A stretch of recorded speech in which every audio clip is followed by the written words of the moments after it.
Hello, my name is Guy Hollington, and today we're going to be making a large blown glass bowl in a deep purple color. So what you're seeing here is so far I've grabbed a blowpipe, picked up a little bit of clear glass on it, and then from there picked up the color out of the annealer that's just off screen to the right-hand side. Now we're heating up that color to melt it in and join it properly to the blowpipe. And that metal table that I'm rolling it on is called a marver. So just using that to shape the piece, back end, front end. The reheating area that I'm there is called a glory hole. It's a horizontal furnace, and we'll be using that throughout the piece to reheat the glass as necessary so we can replate it. And at this point, I put a very small bubble into the glass, and I'm just waiting for it to cool down so we can get a gather of clear glass. The furnace that we're using here holds about 500 pounds of clear glass, and it's kept on 724, 365 days a year. The blocks we're using are cherry wood, and they're kept in these buckets of water their entire life. And as you use them, the glass heats up the water, and basically the glass rides on a layer of steam between it and the block.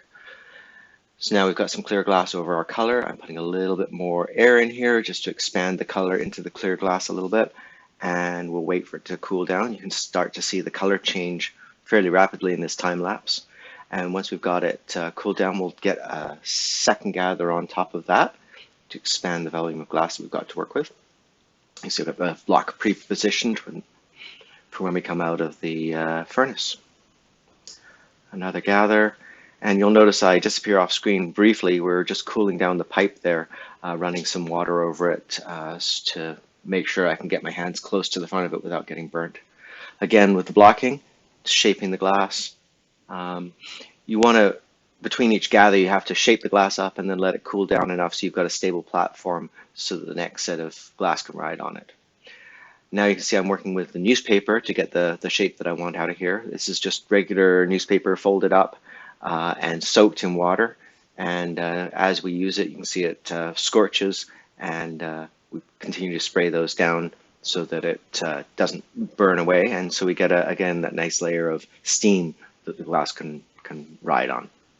My assistant Jeff is providing some what we call bench air, blowing in the pipe for me so that I can control how it's blowing up.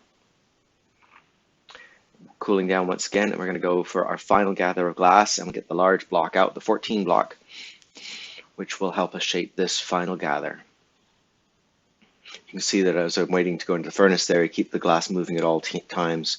Otherwise, it will slowly move, even at that stage, slowly move over and be null-shaped. So I've got the larger block, just giving me a little bit of extra shield there so that it doesn't scorch my thumb. And as this is a larger piece, the glory hole that we use has 4 doors, 2 on each side. So we've got the first of the doors open, so we've got a little more space in there to work with. Again, using the steel table, the marver, to shape the tip of it, and then starting to inflate the piece.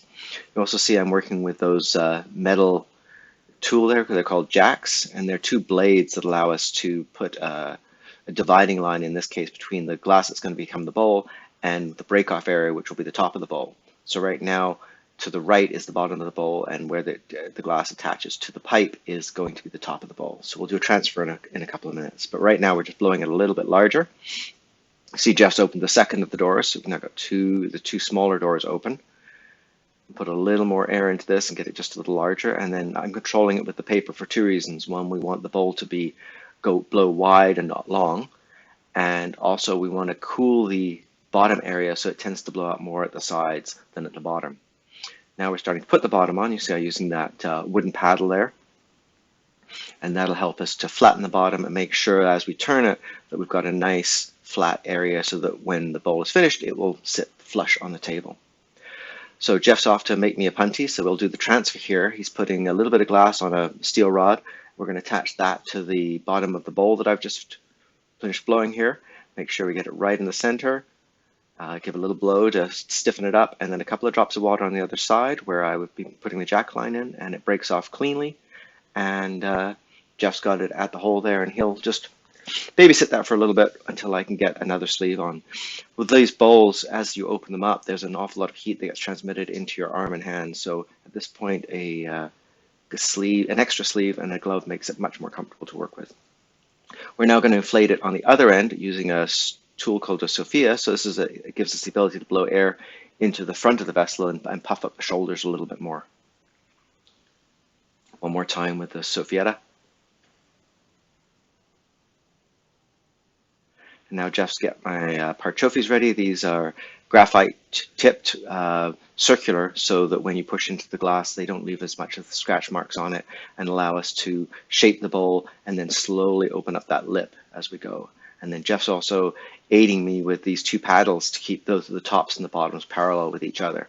It also has the additional effect of shielding my hands from some of the heat. Now we're back to the paper and the steel tool to do the final shape on the bowl. And now we've got all the doors open, and this bowl is basically as large as you can go in this particular glory hole. Bowl's pretty well finished. Warm up the punty just before the final takeoff.